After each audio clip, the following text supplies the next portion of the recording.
हिंदू का खून तो पानी हो चुका है, वो अपने लिए नहीं लड़ सकता, उसकी औकात नहीं रही है अब अपने लिए लड़ने की।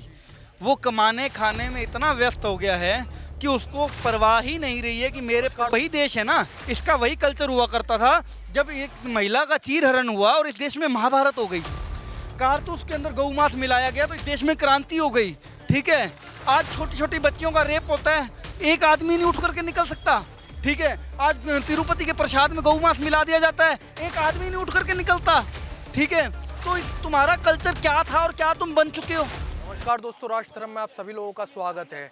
आप लोगों ने देखा किस प्रकार यति नरसिंहानंद जो सरस्वती महाराज हैं, जो कि आपके दासना मंदिर के महंत हैं, उनके द्वारा एक बयान दिया जाता है जिसके पश्चात पूरे देश के अंदर बवाल मचा हुआ है। कहीं सहारनपुर से लेकर के देश के अलग अलग कोने में जो है छोटे छोटे बच्चों के द्वारा पुलिस प्रशासन के ऊपर पथराव किया जा रहा है, अलग अलग प्रकार से जो है प्रदर्शन किए जा रहे हैं, उनके सर तन से जुदा के नारे लगाए जा रहे हैं। इस पर जो है जनता से जानते हैं कि इसको किस प्रकार से जो है ये जो यति बाबा ने जो बयान दिया, इसके बाद जो देश के अंदर एक बवाल मचा, तो इसको आप किस प्रकार से देखते हैं? सर एक चीज़ बताऊं मैं आपको, इस देश के अंदर मौकाप्रस्त लोगों की कमी नहीं है। आप एक बात बताइए, ये जो लोग आज सर तन से जुदा के नारे लगाते हैं, जब ऐसा कोई विधान आ जाता है जिसके अंदर सो कॉल्ड तरीके से इनको लगता है कि हमारा नुकसान है, तब ये संविधान करने लगते हैं। ठीक है, आज वो संविधान कहाँ है? मैं इनसे ये प्रश्न करना चाहता हूँ कि आज क्या आपको संवैधानिक कार्रवाइयों पर विश्वास नहीं रहा? आप किस प्रकार से, इस देश का दुर्भाग्य ये है कि इस देश का बहुसंख्यक, ठीक है, उसको इस लेवल पर जाकर के दबाया गया, इस लेवल पर जाकर के उसको रख दिया गया कि आज उसको सिर उठाने में डर लगने लगा है। क्यों डर लगने लगा है? एक चीज़ बताइए, स्टेटमेंट्स की जब आप बात करते हो, स्टेटमेंट्स समय समय पर अलग अलग लोगों के द्वारा अलग अलग धर्मों के ऊपर दे दी जाती हैं। ठीक है, तो क्या उसका हल यही है कि हम उनका सर तन से जुदा कर दें, या उसका हल ये है कि जो संवैधानिक तौर पे उनकी जो सज़ा लिखी गई है, आईपीसी की धाराएं हैं, ठीक है, उनके तहत उसको सज़ा मिले? यति नरसिम्हानंद सरस्वती ने क्या कहा क्या नहीं कहा, मैं उस पर नहीं जा रहा हूँ। मैं ये कह रहा हूँ कि अगर उन्होंने कुछ गलत कहा तो इस देश के अंदर कानून है, कानून के अंदर पुलिस है, कोर्ट हैं, उन सब का आप उपयोग कीजिए और उनको सज़ा दिलाइए। क्या इस देश के हिंदुओं ने अपनी राम मंदिर को पाने के लिए मुकदमे नहीं लड़े? क्या कोर्ट के थ्रू नहीं लिया? आज ज्ञानवापी का मामला आ जाता है, मथुरा काशी का मामला आ जाता है, क्या हमने कहीं पर ऐसी कोई दंगा फसाद करने का कोई कहीं पर कोई कार्य किया? नहीं करते हैं हम लोग। शायद इसी चीज़ का फ़ायदा एक समुदाय विशेष उठाता है। अब इससे पहले का आप एक एग्जाम्पल उठाइए, ठीक, कन्हैया लाल के साथ में इन्होंने क्या किया था? उसमें तो उस बेचारे का कोई दोष भी नहीं था ना, उसके बच्चे ने कोई पोस्ट शेयर कर दी। ठीक है, ये बात उसने क्लियर करी, उस पोस्ट को उसने डिलीट भी किया। ठीक है, लेकिन उसके बावजूद भी उसके साथ क्या किया गया? उसका सिर काट दिया गया। और छोड़िए, समय समय पर कहीं पर फ्रिजों में लाशें पाई जाती हैं, कहीं पर सूटकेस में लाशें पाई जाती हैं। ठीक है, रामनवमी शोभा यात्रा जितनी निकल रही है इस समय में, ठीक है, सब पर पथराव हो जाता है। ठीक है, तो इन सब चीज़ों से यति नरसिम्हानंद सरस्वती तो एक यूँ कह लो कि मोहरा हैं। ठीक है, इन सब चीज़ों से आप टारगेट करना चाह रहे हैं सनातन को, इन सब चीज़ों से आप इस देश के बहुसंख्यक समाज को टारगेट करना चाह रहे हैं। और ये सारी जो आपकी हरकतें हैं, ये याद दिला देती हैं सन 47 का समय। सन 47 के अंदर आपने इसी प्रकार से माहौल बनाया और उस माहौल को करते बढ़ाते बढ़ाते आप इस लेवल पर ले आए थे कि अब हिंदू और मुस्लिम एक साथ नहीं रह सकते, जिसका खामियाजा भुगतना पड़ा भारत को बंटवारे के साथ। ठीक है, शायद ये एक और बंटवारे की तैयारी की जा रही है। ठीक है, और सुनिए, इसके बाद में कश्मीर के अंदर आपके साथ में क्या होता है? कश्मीर के अंदर तो किसी ने ऐसा कोई वक्तव्य नहीं दिया था, लेकिन आपकी जनसंख्या जहाँ पर थोड़ी सी बढ़ जाती है, वहाँ से इस देश के बहुसंख्यक समाज को क्यों विस्थापन करना पड़ता है? ठीक है, तो इस चीज़ के ऊपर सच बात यह है कि अब सरकारों को स्टिक होना पड़ेगा। मैं बड़े ही यूँ कह लो कि भरे दिल से ये बात को कह रहा हूँ कि इस देश का हिंदू, उसका खून तो पानी हो चुका है। हिंदू का खून तो पानी हो चुका है, वो अपने लिए नहीं लड़ सकता, उसकी औकात नहीं रही है अब अपने लिए लड़ने की। वो कमाने खाने में इतना व्यस्त हो गया है कि उसको परवाह ही नहीं रही है कि मेरे पड़ोस की एक 12 साल की बच्ची या मेरे पड़ोस की 4, 5, 6 साल की बच्ची के साथ में कोई रेप हो जाता है, लेकिन उसको ये उसी का पड़ोसी हिंदू वो ये कहता है कि नहीं भैया कल मेरे को ऑफिस समय पर पहुंचना है। खून उबाल नहीं मारता वहाँ पर, अखबार पढ़ के एक बार के लिए कहता है यार बुरा हुआ, डेट्स इट। ठीक है, तो मुझे तो उम्मीद जो है वो इस देश के अंदर एक राष्ट्रवादी सरकार है, जितना एक मैं जानता हूँ। ठीक है, तो उस राष्ट्रवादी सरकार से इतनी उम्मीद है कि अब आपको ही सब कुछ करना पड़ेगा, अब आपको ही इनकी डेबरी कसनी पड़ेगी। आपके पास में शासन प्रशासन सब है। ठीक है, कुछ ऐसा कीजिए, कुछ कीजिए जो इस देश के हिंदुओं की जान बच पाए। अब देखिए किस प्रकार तिरुपति के अंदर बालाजी में जो है इतना बड़ा अपराध किया गया कि चर्बी वाला लड्डू जो है भगवान को जो है परोसा जा रहा था। उसके पश्चात भी जो है हमारे देश के हिंदुओं ने जो है बड़े सभ्य तरीके से जो है कार्रवाई पे जो है विश्वास रखा। कहीं पर भी इस प्रकार से जो है धरने प्रदर्शन और सर मैं आपको बार बार एक बात कह रहा हूँ कि इस देश के हिंदू का खून पानी हो चुका है। नहीं तो यही वो देश था जहाँ पर कारतूस के अंदर गऊ की चर्बी पाए जाने पर क्रांति हो गई थी। ठीक है, मंगल पांडे क्यों निकल करके आए थे, क्यों क्रांति हुई थी? तुम्हारा इतिहास वो था, लेकिन आज तुम्हारे प्रसाद में ठीक है गऊ की चर्बी मिला दी गई और तुम लोग आज भी घर में मुंह छुपाए बैठे हो। ठीक है, मैं हैरान हूं ये देख करके कि भैया इस देश के हिंदू को हुआ क्या है ये, और इसी का परिणाम आप समय समय पर भुगते। एक बात बताइए, जब हमारा अखंड भारत हुआ करता था, अखंड भारत में आप इंडोनेशिया से लेकर म्यांमार तक न जाने कहाँ तक आप फैले हुए थे, अफगानिस्तान म्यांमार ये सारा आपका हिस्सा हुआ करता था।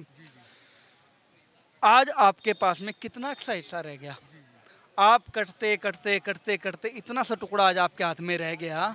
ठीक है, और अगर यही हालात रहे, यही इसी आप प्रक्रिया पर चलते रहे, ठीक है, तो समय वो आ जाएगा जब आप जैसे मोहनजोदाड़ो की सभ्यता के लिए, हड़प्पा की सभ्यता के लिए हम कहते हैं ना, एक समय में सभ्यता हुआ करती थी, तो लोग बातें किया करेंगे कि एक समय में सनातन नाम की एक सभ्यता हुआ करती थी। हम थे हैं और रहेंगे वाला जो कॉन्सेप्ट था ना आपका, वो थे हैं रहेंगे कहते हुए आप तब अच्छे लगते जब आप पूरा अखंड भारत में आज भी होते। ठीक है, आप तो इतने थे, घटते घटते घटते इतने से तो रह गए आप। तो थे हैं रहेंगे वाला कॉन्सेप्ट है कहाँ, खत्म है ये कॉन्सेप्ट तो। ठीक है, आप तो लुप्त होने की कगार पर आ चुके हो।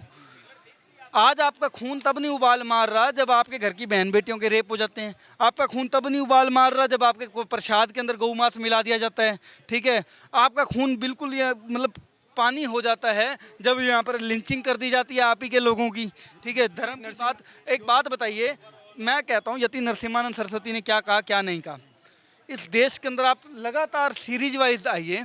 ठीक है, अगर नबी के बारे में या कुरान शरीफ पर किसी ने कोई वक्तव्य दे दिया, सही गलत, उसका फैसला जब तक आए उससे पहले तो उसका सिर काट दिया जाता है। क्योंकि इन लोगों के अंदर, मैं तारीफ करूँगा इस मामले में, मैं उनकी कोई बुराई नहीं कर रहा हूँ, इन लोगों में वो जज्बा है, इनका खून उबाल मारता है। आज गुरु ग्रंथ साहिब की बेकदरी हो जाए, भगवान ना करे, ठीक है, तो नियंग सिखाएंगे, जत्थेबंदियाँ आएंगी, कब लटका कर काट देंगी पता नहीं चलेगा। उनका खून उबाल मारता है, वो अपने धर्म के वॉरियर्स हैं। ठीक है, लेकिन इस देश के अंदर, आप ही के देश में रामचरितमानस को जला दिया गया, आपके धर्म को डेंगू कहा गया, मलेरिया कहा गया। ठीक है, आपको हिंसक कहा गया, आपको नफरती कहा गया। ठीक है, आपके देवी देवताओं का समय समय पर अपमान किया गया, आपकी माँ सीता का अपमान ओवैसी जैसा, अकबरुद्दीन ओवैसी जैसा व्यक्ति भरे स्टेज पर खड़े होकर कर देता है। लेकिन आपका खून तब भी पानी था। आज जब आपके तिरुपति के प्रसाद के अंदर गौ मांस मिला दिया गया, तब भी आपका खून पानी है। और आप अगर इसी क्रियाकलाप पर रहोगे तो बुरा मत मानिएगा, लेकिन जैसे आप अखंड भारत से इतने करते करते इतने से रह गए ना, ठीक है, तो आप ये डिजर्व करते हो, आप ख़त्म भी हो जाओगे जब तक आपका खून उबाल नहीं मारेगा। मैं मोदी जी से, या आज मोदी जी ने बड़ा वक्तव्य दिया कि अगर बटोगे तो बांटने वाले महफिल सजाएंगे। ठीक है, योगी जी ने कहा था बटोगे तो कटोगे, सरसंघ संचालक जी ने कहा कि बटो मत एक रहो। ठीक है, इन सब को मैं एक बात, तीनों महारथियों को एक बात कहता हूँ मैं कि साहब आप जगा लोगे किसको, जो सोया हुआ है, लेकिन जो सोने का नाटक कर रहा है उसको कैसे जगाओगे? इस देश का हिंदू सोया नहीं है, ये नाटक कर रहा है सोने का।